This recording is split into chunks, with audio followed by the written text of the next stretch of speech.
नमस्कार।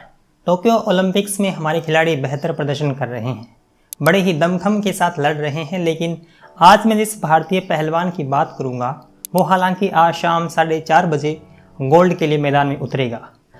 अगर video upload होने से पहले कोई खबर आई तो मैं ज़रूर आपको बताऊंगा, मगर कल जो हुआ उसकी कहानी मैं आपको बताना चाहता हूं। दोस्तों, आपको इस बात की मालूमात तो है कि ओलंपिक्स दुनिया को सबसे बड़ा खेलों का आयोजन माना जाता है। हर कोई खिलाड़ी इस प्रतियोगिता में मेडल जीतना चाहता है और अपने देश के ध्वज को वहां लहराना चाहता है। यूं कहें कि ओलंपिक्स को खेलों की दुनिया की आखिरी परीक्षा कहा जाता है। इस इम्तिहान में पास होना ज़रूरी है। खिलाड़ी सालों मेहनत करते हैं इस प्रतियोगिता के लिए, लेकिन जितना बड़ा आयोजन होता है उतनी ही बड़ी खेल भावना होना बहुत ज़रूरी होती है, क्योंकि हार जीत खेल का एक पहलू है। एक जीतेगा, एक हारेगा, और जहां दोनों जीतते हैं वहां खेल भावना और मानवता के सुंदर मूल्य जीतते हैं। यह भी एक कहानी घटी इस ओलंपिक्स में। लेकिन खेल में कटुता और कपट होना बुरी बात है, जो कि खेल के उद्देश्य को ही खारिज कर देता है। अब बात बताता हूं कि भारतीय पहलवान रवि दहिया के साथ क्या हुआ। सोशल मीडिया पर तस्वीरें वायरल हैं और लोग उस घटना पर अपनी राय दे रहे हैं। चलिए पूरी कहानी बताता हूं। कल रवि दहिया ने टोक्यो ओलंपिक में हारी हुई बाजी जीतकर फाइनल का टिकट कटा लिया। उन्होंने आखिरी मिनट में पिन फॉल मारकर 57 किग्रा की फ्री स्टाइल के सेमीफाइनल में कजाकिस्तान की नूर इस्लाम सानायेव को हरा दिया। आज रवि अब सोने के लिए मौजूदा विश्व चैंपियन रूस के जावूर युगवेव से भिड़ेंगे, जिनसे वह 2019 विश्व कप चैंपियनशिप में सेमीफाइनल में हार कर बाहर हो गए थे। अब कल के मैच की दिलचस्प जो बात है वो बताता हूँ। सेमीफाइनल में दहिया के पास पहले दौर के बाद 2-1 की बढ़त थी, लेकिन सानायेव ने उनके बाएं पैर पर हमला बोलकर 3 बार उन्हें पलटने पर मजबूर करते हुए 6 अंक ले लिए। फिर एक समय दहिया 2-9 से पीछे हो गए और ऐसा लग रहा था कि दहिया हार की तरफ बढ़ रहे हैं, लेकिन रवि ने संयम नहीं खोया और वापसी की ओर बढ़े और 1 मिनट में बाजी पलट दी। उन्होंने नूर इस्लाम के दोनों पैरों पर हमला किया और उसे कसकर पकड़ लिया। उसके बाद उसे जमीन पर पटखनी देकर पिन फॉल से मुकाबला जीत लिया। पिन फॉल का मतलब होता है कि अगर कोई पहलवान विरोधी के दोनों कंधे जमीन पर लगा दे तो मैच वहीं खत्म हो जाता है। यहीं पर शुरू हुआ खेल भावना को कुचलने का खेल। नूर इस्लाम को रवि दहिया ने चित कर दिया था, लेकिन नूर इस्लाम ने रवि को अपने दांतों से काटना शुरू कर दिया।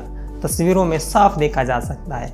पूर्व क्रिकेटर वीरेंद्र सहवाग ने ट्वीट किया और कहा, ये कितना अनुचित है। हमारे रवि दहिया की आत्मा पर चोट नहीं कर सकता, इसलिए उसका हाथ काट दिया। शर्मनाक, कजाक, लूजर, नूर इस्लाम सानायेव। गजब रवि, बहुत सीना चौड़ा किया आपने रेसलिंग में। आप देख सकते हैं कि रवि दहिया की बाजू को दांतों से बेदर्दी से काटा गया है, लेकिन उसके बावजूद रवि दहिया टस से मस नहीं हुए और गोल्ड के लिए फाइनल के लिए प्रवेश किया।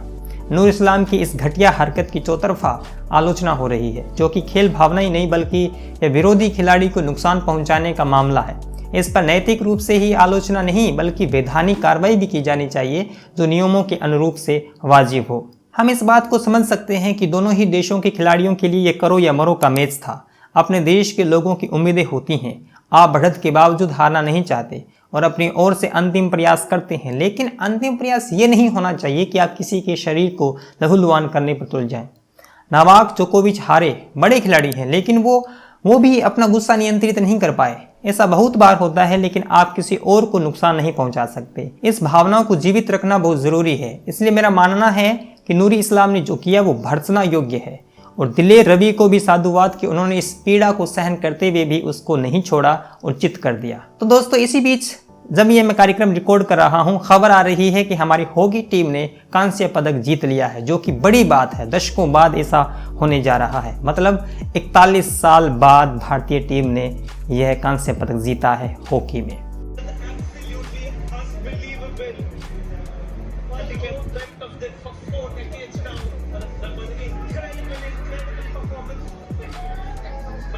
तो ये वीडियो आपको कैसा लगा ज़रूर बताएं, और रवि दहिया को हमारी तरफ से शुभकामनाएं कि वो गोल्ड लेकर आएँ और देश का नाम रोशन करें।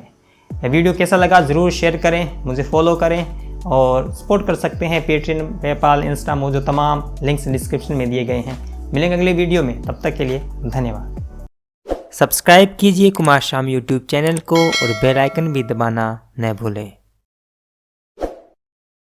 सब्सक्राइब कीजिए कुमार शाम यूट्यूब चैनल को और बेल आइकन भी दबाना न भूलें।